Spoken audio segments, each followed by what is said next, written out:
അസ്സലാമലൈക്കും. റമദാൻ നിലാവിലേക്ക് സ്വാഗതം. ഞാൻ ഫാത്തിമ നൗറിൻ. ഞാൻ അഫ്രീൻ മറിയം. ഞങ്ങൾ മദീന നിവാസികളാണ്. ഞങ്ങൾ ഈ റമദാനിൽ അവതരിപ്പിക്കുന്നു മദീനയിലെ ചരിത്രങ്ങൾ. ഉഹദ് യുദ്ധത്തിൽ പരിക്കേറ്റ പ്രവാചകൻ സല്ലല്ലാഹു അലൈഹി വസല്ലമയെ കൊണ്ടുപോയിരുത്തിയ ഗുഹയെ കുറിച്ചാണ് ഞങ്ങളുടെ കഴിഞ്ഞ എപ്പിസോഡിൽ വിശദമായി പറഞ്ഞത്. ആ ഗുഹയ്ക്ക് തൊട്ട് താഴെ ചരിത്ര പ്രസിദ്ധമായ ഒരു പള്ളിയുണ്ട്, മസ്ജിദ് ഫസഹ്. അതാണ് ഈ പള്ളി. ഈ പള്ളിയെ കുറിച്ചാണ് ഞങ്ങൾ ഇന്ന് പറയാൻ പോകുന്നത്.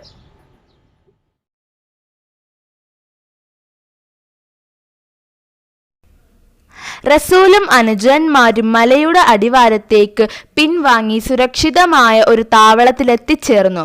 തിരുമേനി വധിക്കപ്പെട്ടിരിക്കാം എന്നാണ് ഖുറൈശികൾ കരുതിക്കൂട്ടിയിരുന്നത്. നബി സല്ലല്ലാഹു അലൈഹി വസല്ലമയെ വെട്ടിപ്പരിക്കേൽപ്പിച്ച അബ്ദുല്ലാഹിബ്നു കമിയ എന്ന ശത്രുവാണ് റസൂൽ വധിക്കപ്പെട്ടു എന്ന കിംവദന്തി പ്രചരിപ്പിച്ചത്.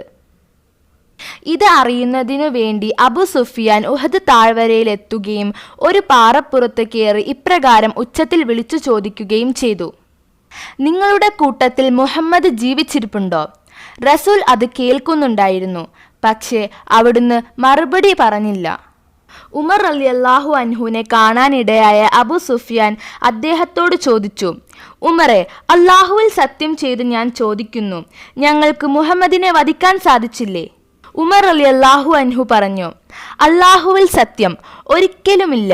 അദ്ദേഹം ഇപ്പോഴും താങ്കളുടെ വാക്കുകൾ കേട്ടുകൊണ്ടിരിക്കുന്നു. അബൂ സുഫിയാൻ പറഞ്ഞു: താങ്കൾ എൻ്റെ അടുക്കൽ അബ്ദുല്ലാഹിബ്നു കമിയേക്കാളും സത്യസന്ധനും പുണ്യവാനുമാണ്. റസൂലിന്റെ തിരു ശരീരത്തിലേറ്റ മുറിവുകൾ കഴുകി വൃത്തിയാക്കി മരുന്ന് വെച്ച് കെട്ടിയത് മകൾ ഫാത്തിമ റളിയല്ലാഹു അൻഹയും അലി റളിയല്ലാഹു അൻഹുവുമായിരുന്നു. വെള്ളമൊഴുക്കും തോറും രക്തം വാർന്നൊഴുകുന്നതു കണ്ട് ഫാത്തിമ റളിയല്ലാഹു അൻഹ ഒരു പായയുടെ കഷ്ണമെടുത്ത് കരിച്ച് മുറിവായിൽ വെക്കുകയും തുടർന്ന് മരുന്ന് വെച്ച് കെട്ടുകയുമാണ് ചെയ്തത്. മുഹമ്മദ് ബിനു മസ്ലമ റളിയല്ലാഹു അൻഹു റസൂലിന് കുടിവെള്ളം എത്തിച്ചു കൊടുത്തു. നബി സല്ലല്ലാഹു അലൈഹി വസല്ലമ അത് കുടിക്കുകയും അദ്ദേഹത്തിന്റെ നന്മയ്ക്കായി പ്രാർത്ഥിക്കുകയും ചെയ്തു. ക്ഷീണിതരായ നബി സല്ലല്ലാഹു അലൈഹി വസല്ലമയും അനുചരന്മാരും അന്ന് ളുഹർ നമസ്കാരം ഇരുന്നാണ് നമസ്കരിച്ചത്.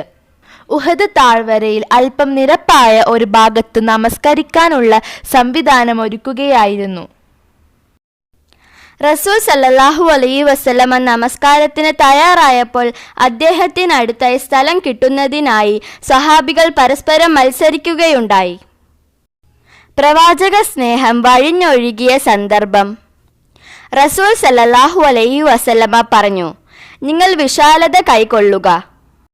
താമസിയാതെ ഇക്കാര്യം പരാമർശിച്ചുകൊണ്ട് ദിവ്യബോധനവും ഇറങ്ങി.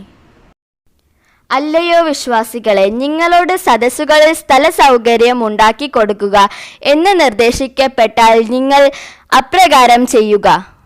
തീർച്ചയായും അല്ലാഹു നിങ്ങൾക്ക് വിശാലതയേകുന്നതാണ്. അന്ന് റസൂലും സ്വഹാബികളും ഇരുന്ന് നമസ്കരിച്ച ഈ സ്ഥലത്ത് പിൽക്കാലത്ത് നിർമ്മിക്കപ്പെട്ട പള്ളി മസ്ജിദുൽ ഫസഹ്, വിശാലതയുടെ പള്ളി എന്നറിയപ്പെടുന്നു. കല്ലുകൾ കൊണ്ട് നിർമ്മിച്ച പഴയ നാമാവശേഷമായ ആ നമസ്കാര സ്ഥലം ഉഹദ് മലയിലെ ഗുഹയ്ക്കകത്തേക്ക് കയറുന്ന താഴ്ഭാഗത്തു കാണാം. അതിൻ്റെ അവശിഷ്ടങ്ങൾ മാത്രമേ ഇന്ന് നിലവിലുള്ളൂ.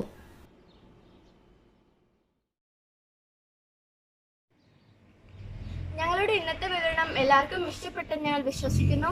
നിങ്ങൾ തരുന്ന സപ്പോർട്ട് ഞങ്ങൾക്കത് മനസ്സിലാവുന്നുണ്ട്. ഇൻഷാ അല്ലാഹ് ഇനിയും നല്ല നല്ല വീഡിയോസ് ആയിട്ട് ഉടൻ തന്നെ വരുന്നത്. Take care, stay safe, stay at home. Thanks for watching. അസ്സലാമു അലൈക്കും. റമദാൻ കരീം.